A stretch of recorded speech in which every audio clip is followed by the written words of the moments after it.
Chapter 11, The Determined Troublemaker, 2. I'm tired and sleepy. Javier scowled as he tossed and turned on a comfortable chair. He wanted to sleep a little more, and nothing was surprising about that given his schedule. In the afternoon, he protected the troublemaking young master. At night, he laid on the bed only to stay awake through the night because of insomnia. And in between the breaks he rarely had, he trained himself to stay sharp with his sword. Thus, it was only natural that he was knackered. No, it was almost calmer. I think I dozed off daily longer than on other days.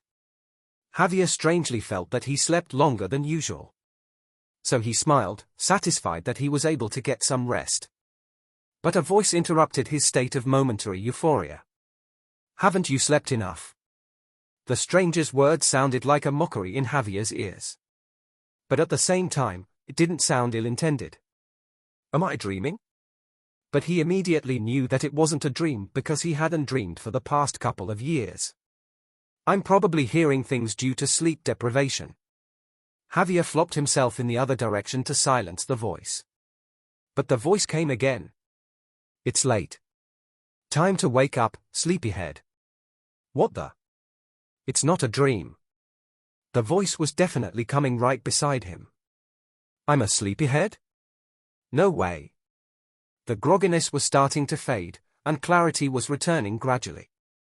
He recalled how he had been suffering from insomnia for many years now. So there was no way someone would call him sleepyhead.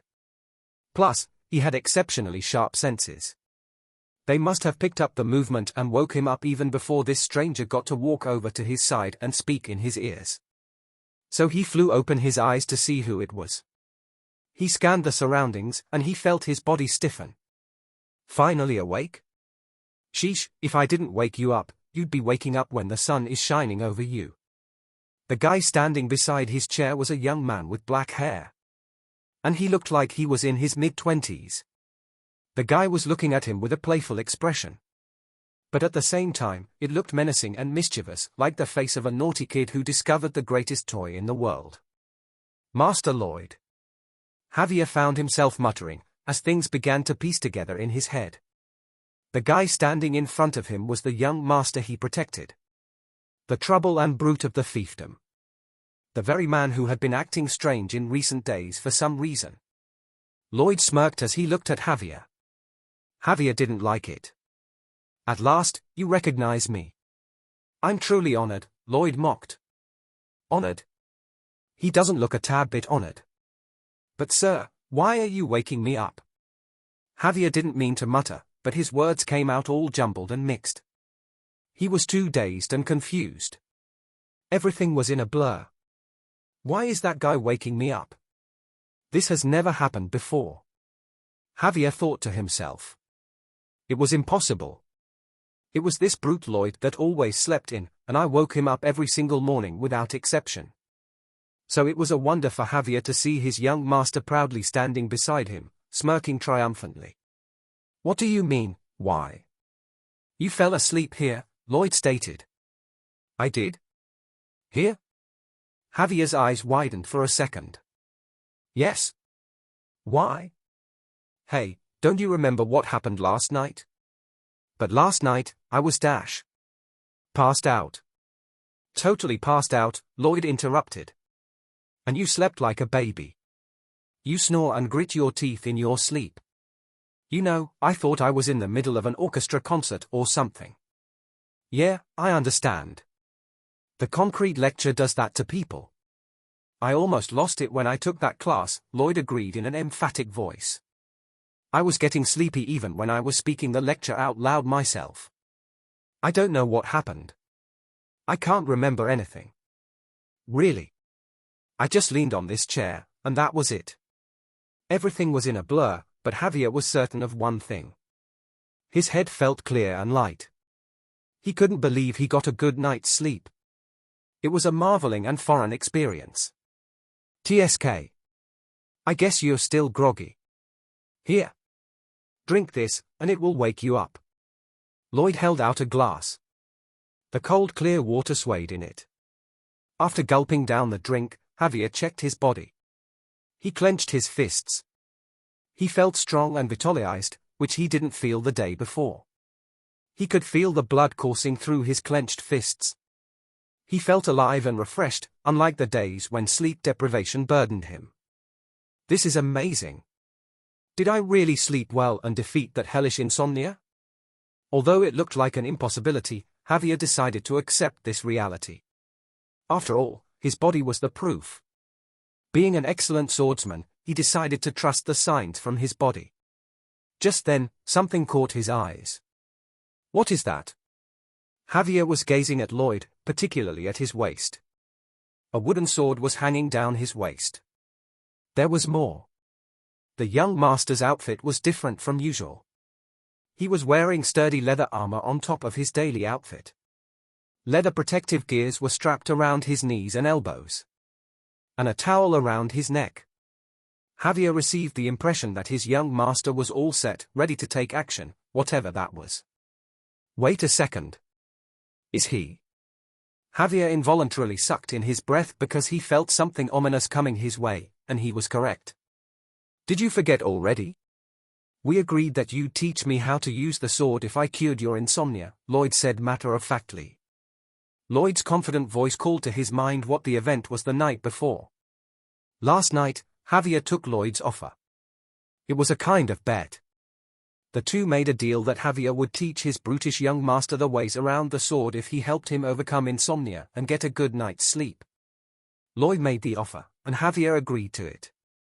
What, so I have to teach this brute how to fight with the sword now? Me? He wasn't joyful anymore that he had finally won the battle against insomnia and tasted the sweet victory of restful sleep. He was in deep trouble. Black Club. We will start with the running, Javier announced.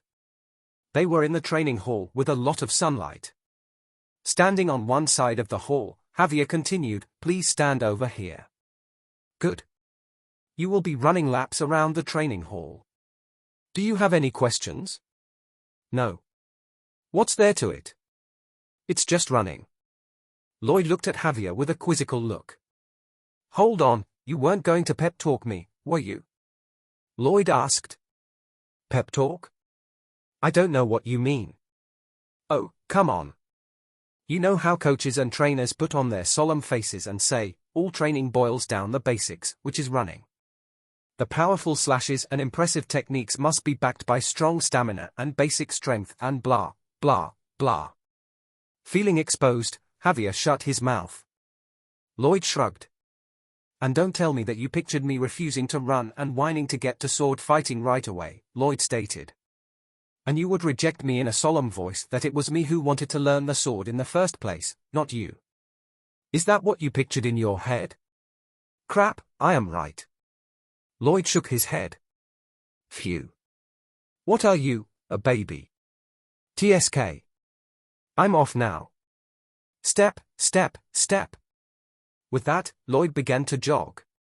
Left alone in the starting line, Javier furrowed his brows. I thought he would whine that he can't run. The young master's reaction was completely different from what he expected. He was very cooperative.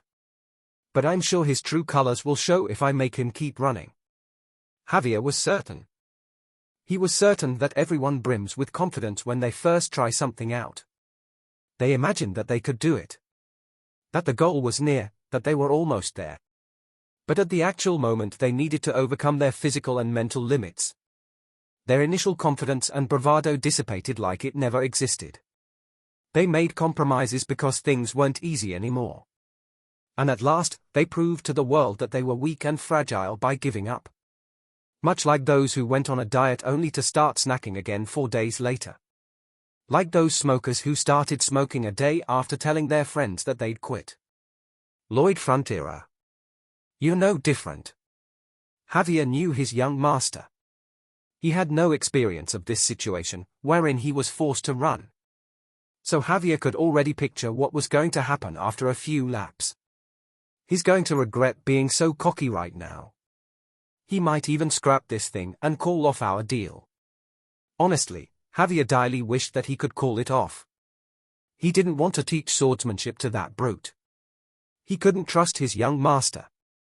After all, Lloyd was a drunkard whose sole purpose of living was to get wasted. And he caused a ruckus each time he got drunk. Javier flinched a little when he imagined the kinds of troubles that the drunkard would get into once he learned how to use a sword. I can never let that happen. Surely, the drunk brute had changed in the past days. But one's nature didn't change that easily.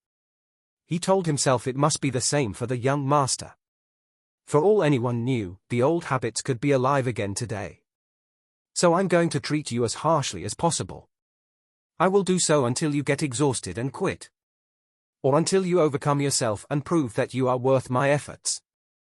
Javier resolved that he would put his foot down on this. He icily gazed at Lloyd and he waited. He waited until that brute would give up. But things didn't go as he planned. Huff, huff. Step, step, step. Lloyd kept running. Without any words, he ran. He ran 10 laps, then 20, 30. On and on, he ran. He passed Javier dozens of times. Yet he never voiced a word of complaint even once. He was out of breath. He was sweaty from all over his body. His legs staggered out of exhaustion. Yet he continued to run without a break, never slowing down. But how?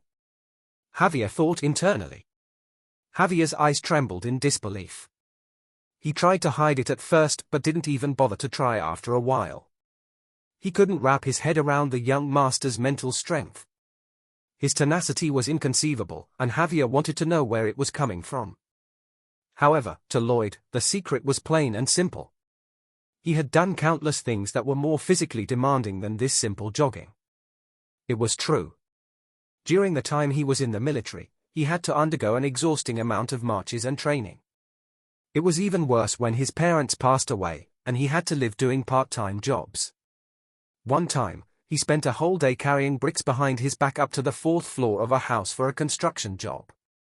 And there was also the time he loaded and unloaded the parcels and goods that went in and out of the warehouse through the night. Only those who went through these struggles knew what it felt like. During those times, Lloyd felt like his body was morphing into a machine component. And his muscles felt like they were on the brink of disintegrating after being endlessly used and abused. Then when he reached the point where breathing became a chore, he would hopefully look at his watch. He'd tell himself that it would be over soon, that it was almost time for a break. However, the reality he always faced was nothing but a shithole.